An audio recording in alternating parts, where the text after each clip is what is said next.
Vision లేదు మీతో కాదు. కనీసం ఉన్నది ఉన్నట్టన్నా కేసీఆర్ ప్రభుత్వం మీకు ఇచ్చిపోయిన వ్యవస్థలు ఉన్నది ఉన్నట్టన్నా నడిపేదానికి ప్రయత్నం చేయండి.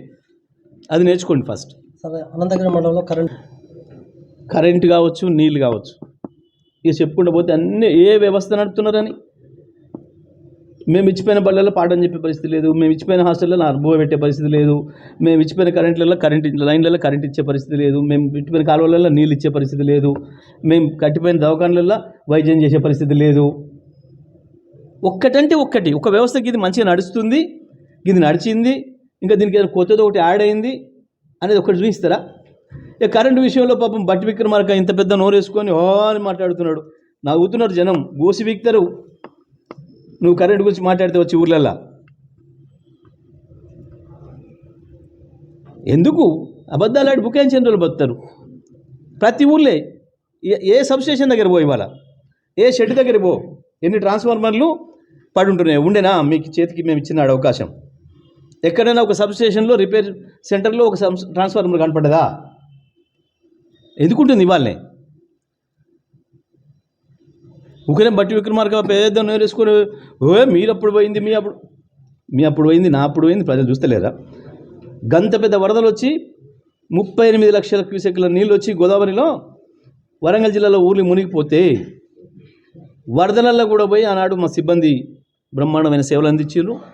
ఏ ఒక్కటి కూడా 24 గంటలకు మించి టైం తీసుకోలేదు. ఎంత పెద్ద విపత్తులోనైనా హైదరాబాద్లో అర్ధ గంట నుంచి 3 గంటలలోనే రిపేర్ చేసినాం మొత్తం, ఎక్కడ కూడా. కానీ ఇవాళ 24-25 రోజులు ఖమ్మంలో చక్కగా లేదు, కోదాడలో చక్కగా లేదు, ఏడలేదు. అసలు ఉన్న లైన్లలోనే కరెంట్ ఇచ్చే దిక్కు లేదు వీళ్ళకు. ఇక పోయిన లైన్లను అడిగే పరిస్థితి అది ప్రజలు ఇంకా అక్కడ తీసుకొచ్చారు. ఎట్లా ఉందంటే కాంగ్రెస్ పరిస్థితి, ఒక్కటి ఇస్తే మళ్ళీ రెండోది అడుగుతారు, ఒకటే ఇవ్వకుండా కూర్చుందాం ఇక అంతే అరుచుకుంటారు పోతారు అనుకుంటున్నాడు ముఖ్యమంత్రి మంత్రులు. మన పని మనం చేసుకుందాం, ఇక మళ్ళీ వచ్చేది ఉందా సచ్చేది ఉందా మనం అన్న పద్ధతుల్లో ఇప్పంచెలే పని చేస్తున్నారు.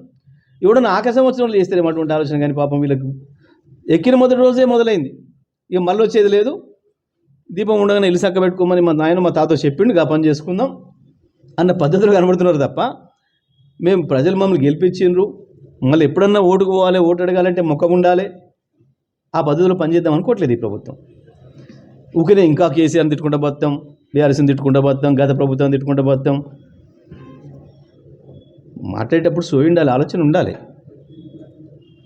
ఇప్పటికైనా నేను డిమాండ్ చేస్తూ ఉన్నా, ఏదో చిన్న స్థాయి అధికారుల మీద నెపం పెట్టడం కాకుండా బుద్ధి తెచ్చుకొని మీరు రాత్రి పగలు ఆడ ఉండి పని చేయించుర్రి. వాళ్ళకి అధికారులకు ఏమైనా ఇబ్బంది వస్తే ఏమంటుండి పని చేయించుర్రి. ఆనాడు మేము చేసినాం, మేము మంత్రులం, మా ఎమ్మెల్యేలం, ఎక్కడ సమస్యలు వచ్చినా వరదలు వచ్చినా ఆన్నే ఉండి పని చేసినాం. నాగార్జునసాగర్ కట్టని, ఎడమకాలువ కట్టని కరెక్ట్ 7వ రోజు సాయంత్రానికి పూర్తి చేసి నీళ్ళు ఇచ్చినాం. ఆడ ఉండి నిలబడి నేర్చుకోండి, కనీసం అధికారులను అడిగి చెప్తారు ఎట్లా పని చేయాలి.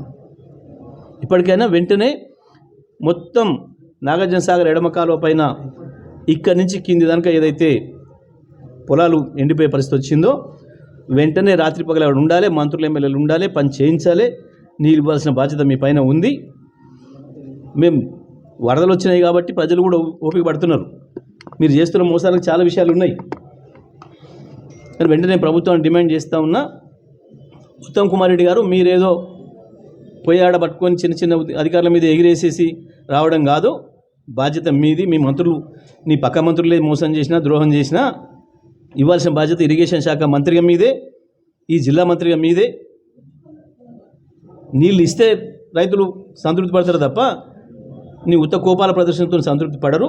కాబట్టి దయచేసి ఇప్పటికైనా వెంట ఉండి పని పూర్తి చేసి అధికారులకు ధైర్యం ఇచ్చి వాళ్ళని ప్రోత్సహించి పని పూర్తి చేసి రైతాంగానికి వెంటనే నీళ్ళు ఇవ్వాలని, విద్యుత్తును కూడా ఇంకా చాలా గ్రామాలలో ఇవ్వలేకపోతున్నారు, వెంటనే విద్యుత్తును కూడా పునరుద్ధరణ చేయాలి, అందరూ కూడా విద్యుత్తును అందించాలని చెప్పి నేను డిమాండ్ చేస్తూ ఉన్నాను.